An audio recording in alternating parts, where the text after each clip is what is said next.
Hey everyone, welcome back to another episode of the Global Stewardship Podcast. I'm recording very early in the morning.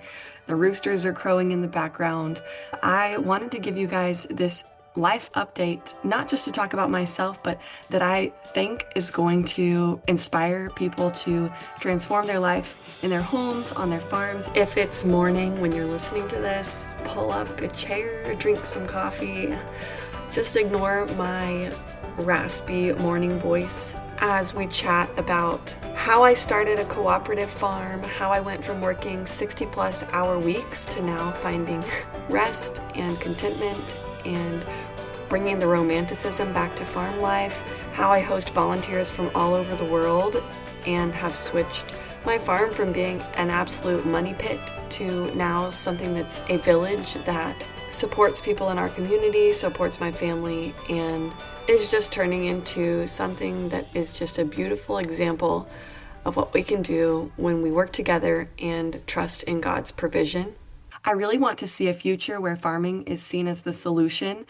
I know it sounds crazy, but I truly believe that God wants to use farming, yes, farming, as the missing piece to solve our physical and mental health crisis, as the key to heal our ecosystems and climate, and to restore broken communities.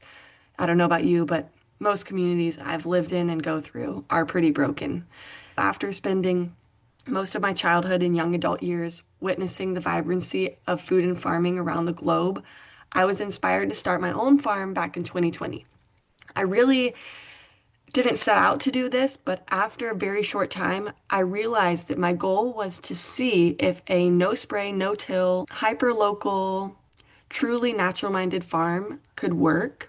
And not only has it worked and thrived, but it's been a model for how successful you can be when you work with natural systems instead of against them. And I'm not the only one. I had inspiration behind this because when you live, travel, work outside of the United States, it's not hard to see that the majority of the world has a much deeper relationship with the land and their food and local farmers than most Americans do, by far. The biggest thing I've noticed over a decade of very extensive farm travel is that even with fewer resources and less quote unquote education, small scale farmers around the globe are healing the land beneath their feet, feeding the world, and bringing communities together. So, my experience as a farmer, political science degree holder, lifelong outdoorswoman, and farmy traveler has led me here today, highlighting farms of all shapes and sizes around the world that are doing it right. If you look around at our modern food systems and need some inspiration and encouragement, thank you for being here. I think this is the place for you. Joining me every week by listening to the Global Stewardship Podcast, the place where farmers who steward the land like God intended are sharing their stories and diving deep into the big and nuanced issues that the world of food faces. If anything, I think this show will teach you that how you farm can change the world and the farmers that you support can change the world. So, I am diving in and sharing what's changed for me, especially in the recent year. I've truly never grown so much in such a short amount of time and would love to see if this sparks something inside of you or causes some transformation on your farm if you're a farmer or in your home, your homesteads. Just to give some background, here's what the last 5 years have looked like on my farm and for me. So, just over 5 years ago, we moved to South Carolina to a new state I'd never lived in, new growing climate. I had no friends here, new place. In the first few years of farming, I thought I had to do it all, the vegetables, the animals, every animal. And this is a really common thing I've learned for beginning farmers is they think that they have to take on all the enterprises and that it's not a farm if you don't have the chickens and you don't have the pigs and you don't have a ruminant animal and you don't have the vegetables and the orchards and the list goes on and on and on. But I was one of those people who, would jokingly say, like, my job can be pretty stressful at times, but at least it pays pretty bad and the hours are also pretty bad. Just was one of those, like many, that were stressing about finances, but also feeling like I was supposed to be making everything from scratch and doing the 101 other things by yourself. I now have realized that we can live in community and share these tasks the same way that humans have done for a literal millennia. The Little House on the Prairie, Sunshine and Rainbows farming fantasy has so many across the world working themselves to the bone, and many who go from the hustle culture of city life think that they're escaping it when they become homesteaders or farmers. They end up just trading 80-hour work weeks in the city for 80-hour work weeks in the country. That's just the rural equivalent of hustle culture. And that was me, just like most other beginning farmers, homesteaders, what have you, basically running around like a chicken with my head cut off, but thinking that that's how it had to be. Then I finally found a program. Back then it was called 5X Your Farm Sales. It was offered by Charlotte Smith.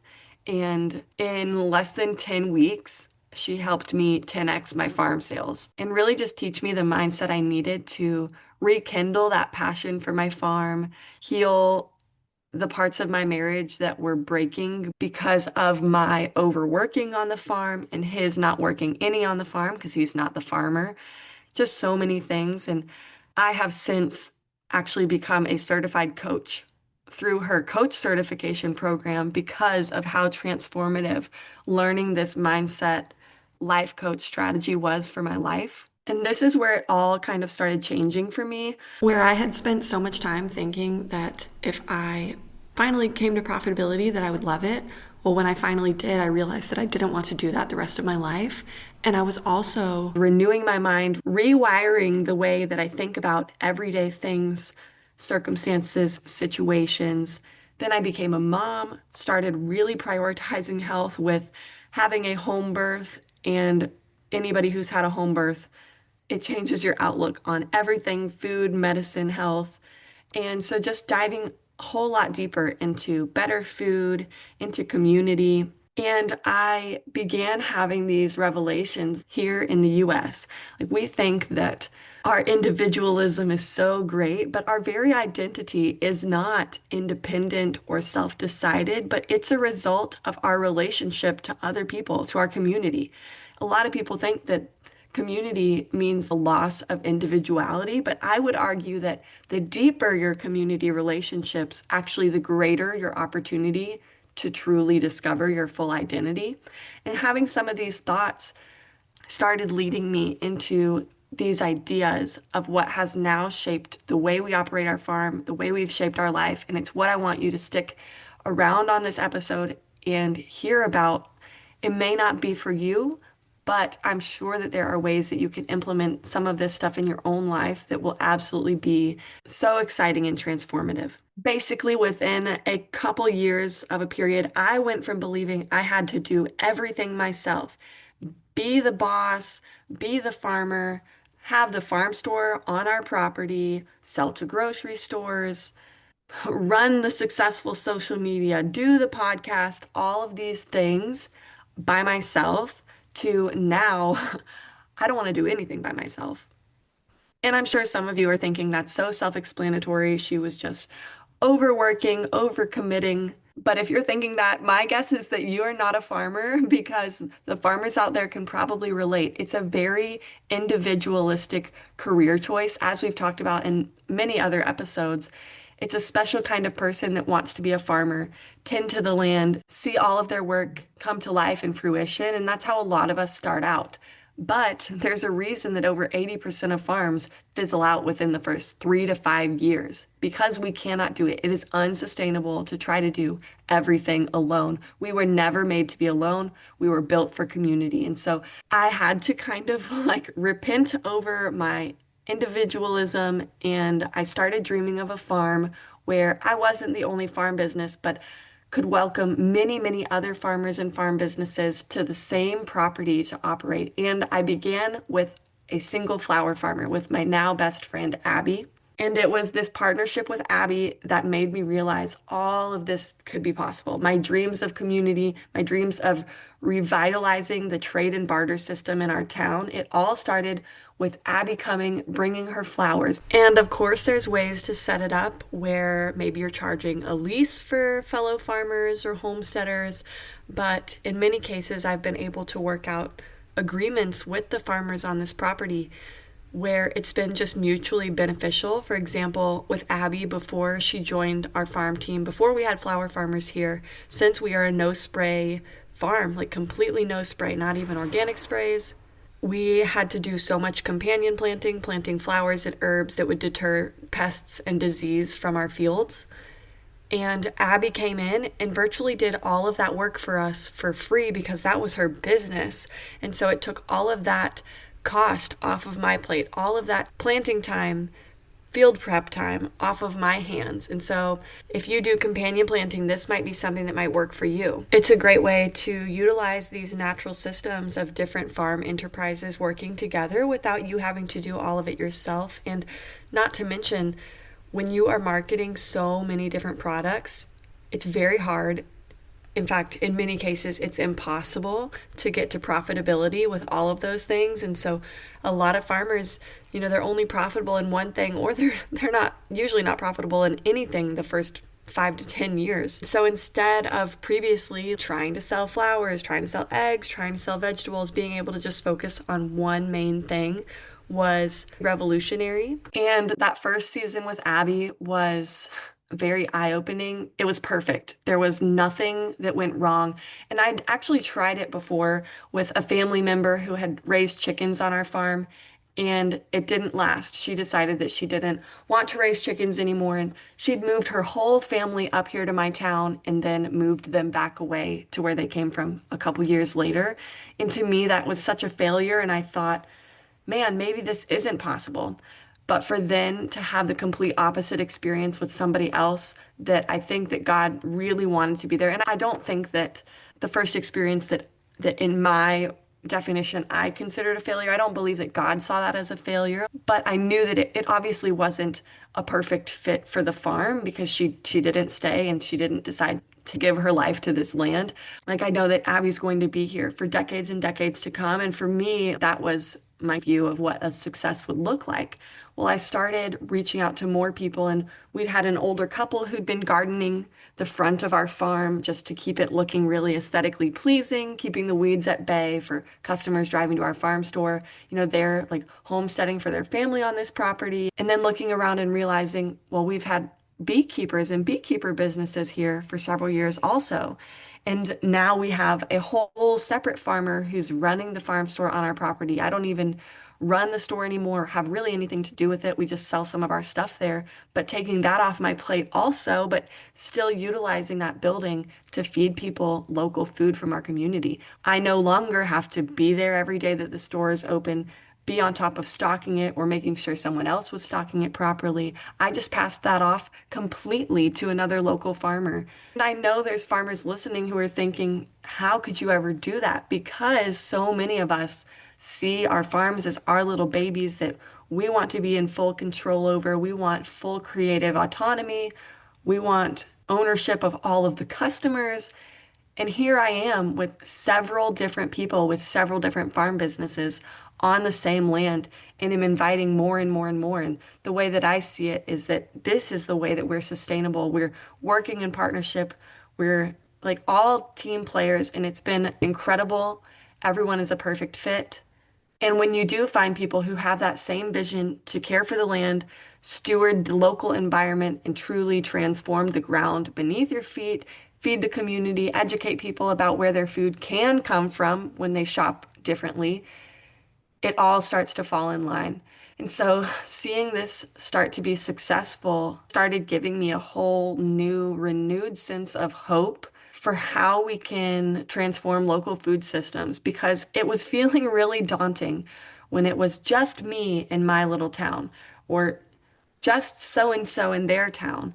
And it doesn't feel so lonely and isolating and hard to keep up with orders and hard to grow enough food when you do have so many people who are so passionate about it. And it's different than with employees. It is people who are taking initiative and putting their all into what they're doing the same way that you do as a farmer because they're farmers too. They're farm business owners too. There's a whole different level of work ethic, of passion that comes into play when it's people who want to do this truly for the rest of their lives, not just as a seasonal business or maybe a part-time gig.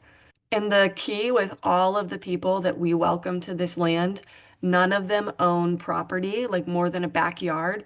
So this is the only opportunity that they have or would have had to be farmers. And I think that that is so key because there is no reason to have all this land and to know that all these enterprises can beautifully and seamlessly work together the way that God created them to. Like sheep follow the cattle and chickens follow the sheep, and all of their manure can be used for the vegetables, and the vegetables benefit from the flowers, and the flowers benefit from the bees, and then we can eat the honey, and the eggs can be composted, or the extra milk can be fed to the pigs. You know, all of these things, many farmers think that they have to do it all themselves. But when you have a cattle farmer, then you have a sheep farmer, then you have the chicken farmer, and everybody has their own operation and business, and they're putting their full all into it and working solely on making that one thing profitable. Oh my goodness, the transformation that has happened and can happen. It's mind blowing, and people can go on vacation because there's a community of people that care and can take over and do the chores responsibly and with their full effort and attention. I could go on and on. And of course, if anybody ever has any questions about how I made this work, if they want to implement it in their community, I am an open book. I would love for you to message me and chat about this. I've spoken about this at different events to different groups. Would absolutely love to just continue the conversation about cooperative farms anywhere if you have a convention. Total tangent there, but just love going into depth about these things. But yeah, the desire to have that deeper community centered around better food, better stewardship of our land. I'd had this dream, but I didn't start the dream originally when I wanted to because I didn't own any of this farmland. We had only ever been leasing it and borrowing it. And it was my fear of having the land just ripped out from under us that kept me from really making the investments I wanted to make, from welcoming all of the families and farm business owners that I wanted to this land.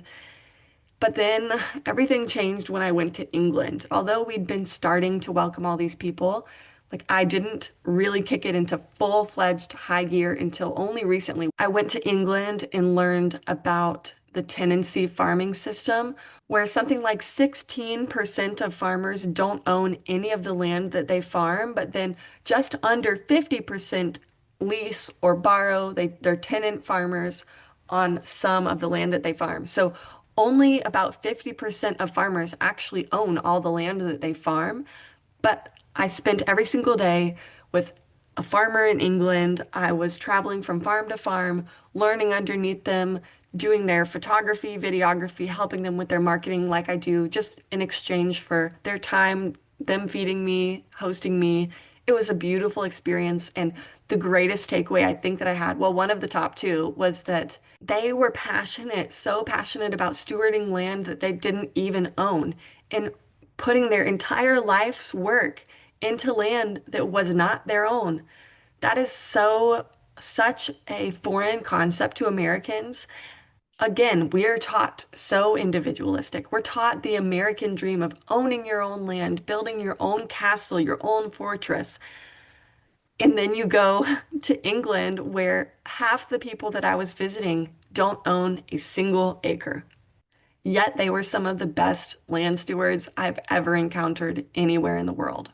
That kind of changed everything for me because I'd been spending years on this property that I'd been graciously allowed to use and steward, and I had not been putting my all into it, even as an organic, natural-minded, regenerative farmer who's supposed to be all about giving back to the land.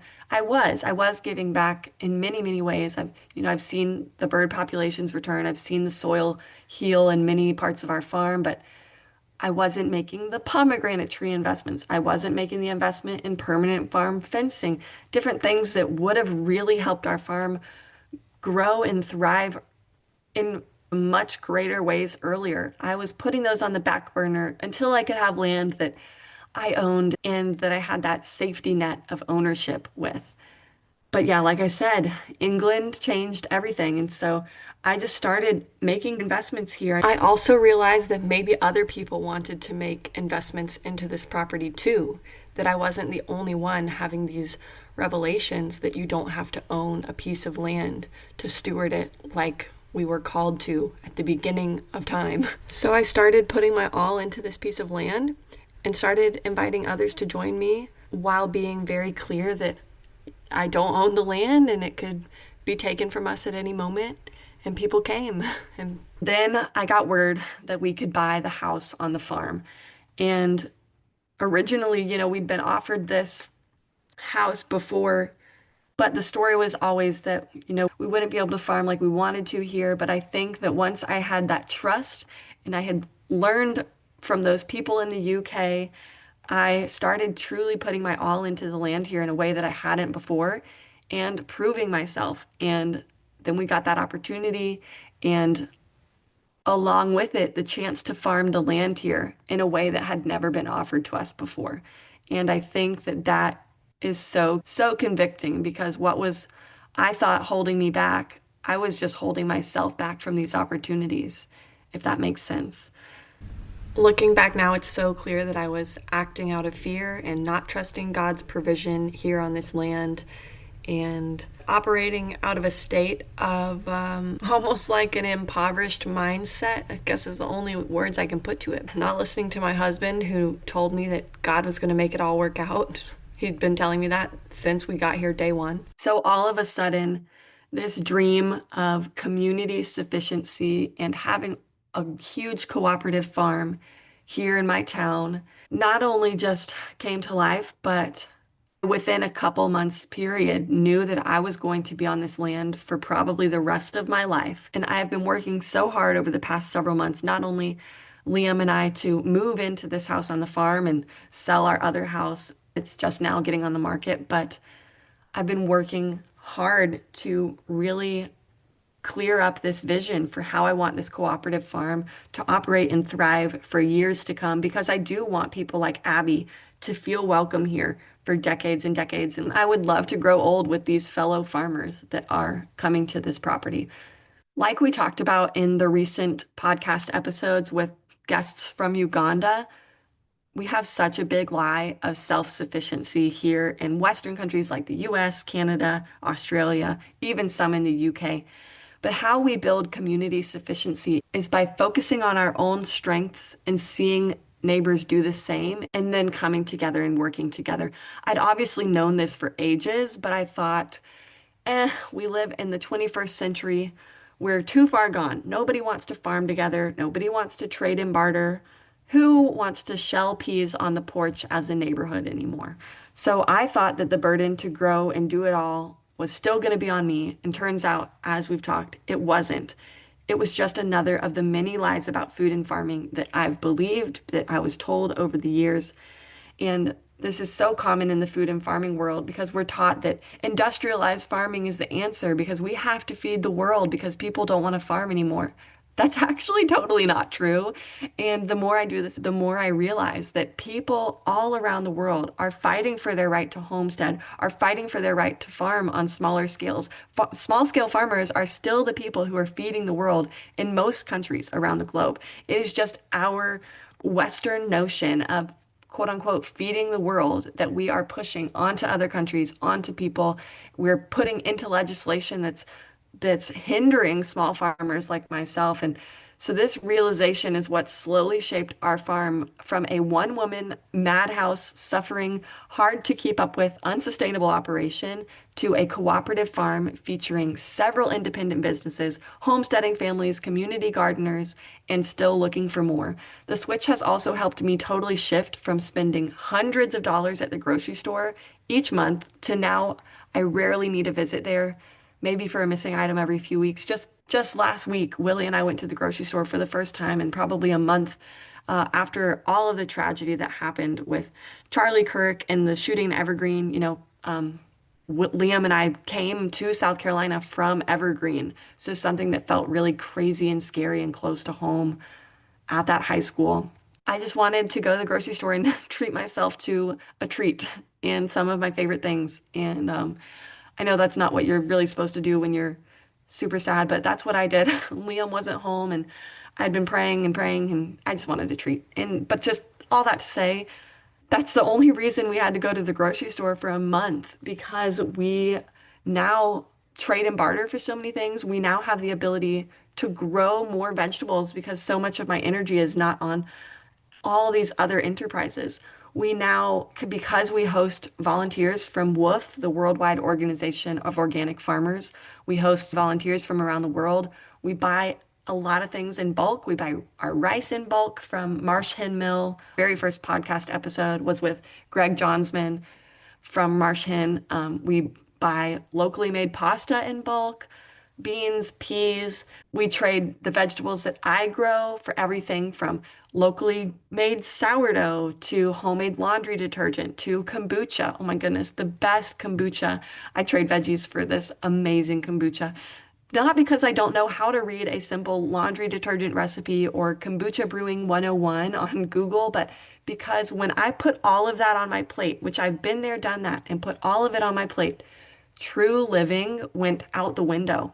I don't think that we're all like this is a new, really new revelation for me over the past couple years, but I do not think that we're all supposed to do all of these things ourselves. And yeah, it's definitely interesting and it's cool to know how to do them and it's great to be able to have homemade stuff, but to do all of that alone, people have lived thousands and thousands of years not doing it alone. So kind of bringing back this sense of neighbor community where we're able to support each other and help each other out in a way that doesn't feel gross and extractive and never using cash money. It's so beautiful, and we find that we really appreciate each other in a much more real, authentic way. And I now get to support others in a way that's really approachable for me, which is through my farm production, and to get to encourage other farmers, other producers in their incredible systems where they get to farm organically, biodynamically, regeneratively, and produce wonderful things without the need to necessarily produce it all myself, whether it's grass-fed beef or dairy, trading for a lot of those things. And right now we're trying to partner with people who actually want to bring cows to the farm here, not in exchange for lease money, but in exchange for beef. And I know that seems like such a crazy, mind-blowing thing to not work in money that way, but it has been so successful in finding the right people who want to join in on this thriving community is really amazing. And it's so cool to watch this land come to life in its full glory. It's so cool. And another big thing is that, I came here to South Carolina like I said, had no friends. I didn't know anyone here. So most of my friends were through like kind of superficial church relationships up until switching to a house church this year. We went to a church that we didn't feel super connected in. And then the rest of our relationships were customer relationships, but there was still that underlying, like, they're paying us, you know, we have to perform a certain way because we are reliant on their cash dollars. And a lot of those people, since we've stopped and left a lot of grocery stores and we've passed on the farm store to someone else, and now we pretty much solely operate on a trade and barter system, a lot of those people have truly become like friends and family in a way that they would not have been because of that like mental limitation that was there before. Now we are really truly trading, helping each other in a way that feels so mutually beneficial. And it might just be something that has to be felt and seen to understand. Even if you are listening and you're not a farmer, okay, say you're living in a tiny apartment and you have no access to grow your own food. Community sufficiency can be the act of shopping from the farmers market and supporting local farmers, maybe offering to trade for something that you do inside your home, whether it's canning or baking, or I've had many seamstresses offer to help repair things. Actually, one of our woofers right now, they're wanting to trade for handmade, hand sewn linen clothes because linen is the healing fabric. Community sufficiency is just the act of building a resilient community that works together. I have never felt more food secure in my life since doing this. I have never felt or seen more true food sovereignty, food resilience, which is a very real conversation we need to be having these days as so many consumers have absolutely no control over their food system. And when disasters do strike, like the hurricanes last year or like supply chain shortages, many consumers are left totally helpless. There's nothing that they can do about it. And having these tight-knit cooperative farms that are serving so many people in so many ways and that are truly sustainable, because it's not just one or two crazy people trying to work the whole thing by themselves. That was me. It is so much more, like I said, resilient, and it's going to last for decades and decades and decades to come. And you'd be so surprised. I had the mindset that, oh, nobody's going to want to do this. We live in 2025. Everyone's so individualistic. Everybody's just relying on the grocery store. But it turns out so many people are open to partnerships and opportunities. You just have to ask. For example, I have on Facebook Marketplace a couple ads right now for one for community garden spaces. It just says low cost.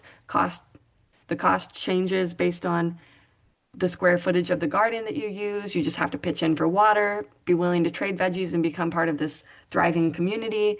Another is for a big call, ask for families who want to go in on a dairy cow together. There's several families that we found. We're aiming for 7 or 8 families who want to take over a dairy herd together, one family to milk one morning a week, trade off. A lot of the biggest problem with dairy is that so many families are no longer able to go on vacation. But if you go in on it with 8 families that see eye to eye and are on the exact same page, ready to follow the same guidelines, same rules, one day a week is not a huge commitment, and it's a lot easier to consume one day a week worth of dairy than 7 days a week. So just things like that. I've got ads out like that on Facebook, and you would be totally mind blown by how many hundreds and hundreds of people I have received messages from, requests from, creative ideas from.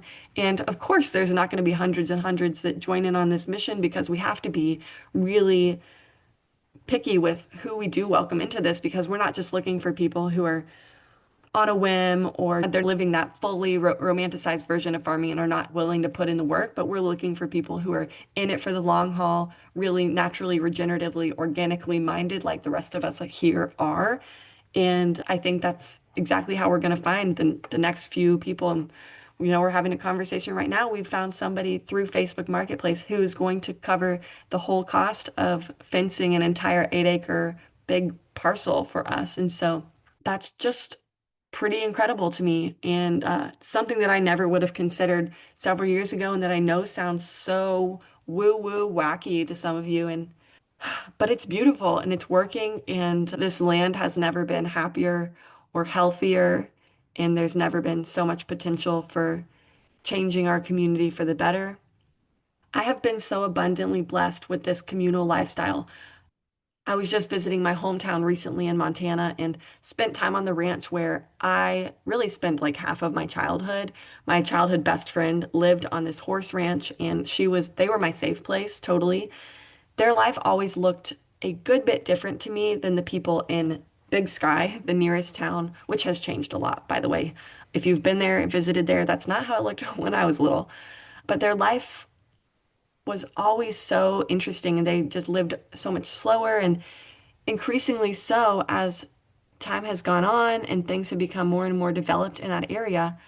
I think about their life and how I wish people could at least get a glimpse of that life and the opportunity that's out there if you're willing to do things a bit differently. They were living the ranch life while people in town were hustling and driving into Bozeman and working the ski resorts and doing all the real estate, and they were living ranch life. And so many people never got a glimpse of that life. And that's no judgment on their part. They've always welcomed so many people into that lifestyle, as they've done for me, hosting me at their home week after week after week. But the magic of that life and getting to experience that time on the ranch and be welcomed into that has really had me feeling so grateful for the chance to even be invited into that and really convicted to continue to invite people into my life here on my farm. On the ranch, they are easily the greatest reason, even above traveling to farms around the world, they're the greatest reason that I ever got into farming in the first place because I saw the chance at a unique and special life outdoors when I spent time with them and just fell in love with that kind of lifestyle. So I can only pray that I can offer that to children in our community, to other people, and by bringing all these other farmers into the mission of what we're doing here and offering them a chance at utilizing farmland that unfortunately, where we are, we're 30 minutes outside of Charlotte. Farmland is developing like crazy.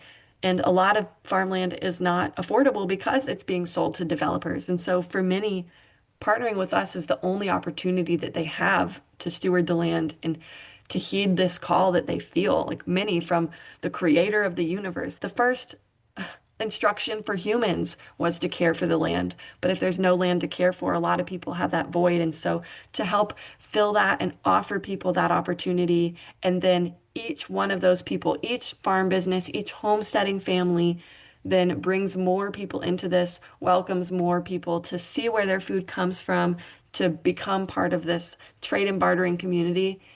It's something that's really special. Recently, there was a post that popped up for me on social media, and it was a girl that I've known. We've worked together distantly on some projects, but she had posted something about how homesteading was the worst thing that she has ever done because she could no longer travel, no longer go out on the weekends.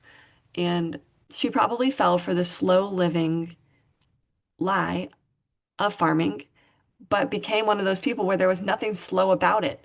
It was this rugged individualist, bootstrapping, going at it alone, living off the land, American frontier fantasy that was totally, it's just a myth that's been popularized to support some kind of agenda that keeps us all exhausted and divided. And it is truly in community that we are the strongest through mutual aid and villages and cities where people are coming together to grow community gardens and to support one another.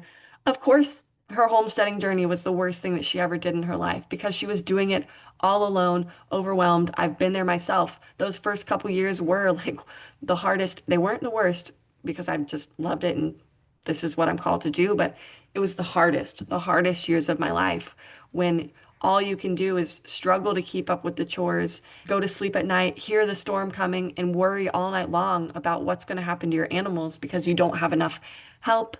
The next morning, you're going to have to go and lift trees off their structures all alone. We're not meant to do this alone, guys. If there's anything that you guys could get from this rant of an episode, it's just that. And I know it's just me today and there's not a guest on here, but I would just love for you to hear where I'm coming from as we move forward in the next couple months of the Global Stewardship Podcast. Because in a lot of the interviews that I do, I am coming from this perspective of a new kind of farm that many Americans have gotten away from, but that farmers all around the world, they still live and breathe this every single day. Not only the people from Uganda that were just on the show, Rebecca and Adrigo, but the people from other African countries that are coming on, folks from Asia, different people from Pacific Island countries, even farmers from many communities in Europe that are still so naturally and community minded. A lot of those people are coming on the show, and it is just time to open up these conversations because I actually think that this is one of the greatest ways that we can transform our food system, moving from such a prioritization of industrial large scale farming that is frankly in many ways, many cases, almost every case, wreaking havoc in some way, shape, or form on the land, on the environment, on our communities, back to those resilient local food systems. And so, yeah, rant over maybe. I guess just something I'll leave you with is that the world tells us we need status and material things, and especially in the farming world, oh my goodness, they tell you you need the newest tractor, you need the most acreage, you need to do it all yourself. You know, that's kind of the pillar for success in the American farming world. But when we exchange those material things, those standards of success for deeper meaning, we find a life richer than anything we could have ever imagined. And that is what I have been finding. That's what I've found. All of a sudden, I don't long for anything I don't have anymore. I don't want to leave this place. I don't want to ever stop doing this. This farm is thriving and it is about to just take off in a way that never would have been possible with just me. And so maybe you guys will open up your minds to bringing some people on your team, whether it's just inviting a beekeeper to your property or a flower farmer to your property, or if you don't have a farm, don't have land, connecting with a local farmer, seeing if they want you to landscape the front 20,000 square feet in exchange for, taking home your vegetables, whatever it may be. I'm happy to help you brainstorm exciting opportunities. They're all over the place. Wherever you live, there are no limitations. And there are people who have been secretly thinking these things behind closed doors, feeling weird, feeling like they're the only ones, just like I was thinking nobody would ever want to do this. And sure enough, I'm finding hundreds of people who do. So I know you're going to find the same. Come back next Tuesday because we're going to be chatting about installing greenhouses in northern Canadian Indigenous communities where they have never grown food before. It's a fascinating conversation that I felt really blessed to have and learned a lot from. Thank you so much, as always, for listening to another episode of the Global Stewardship Podcast. I appreciate every one of you. Please send me an email if you want coaching like what I learned from Charlotte Smith that transformed my life. I'd be happy to offer it to you for low cost or free. We can trade and barter. But yeah, just love to connect with you guys. And thank you for sticking through this episode, even though it was just little old me. I will see you next Tuesday.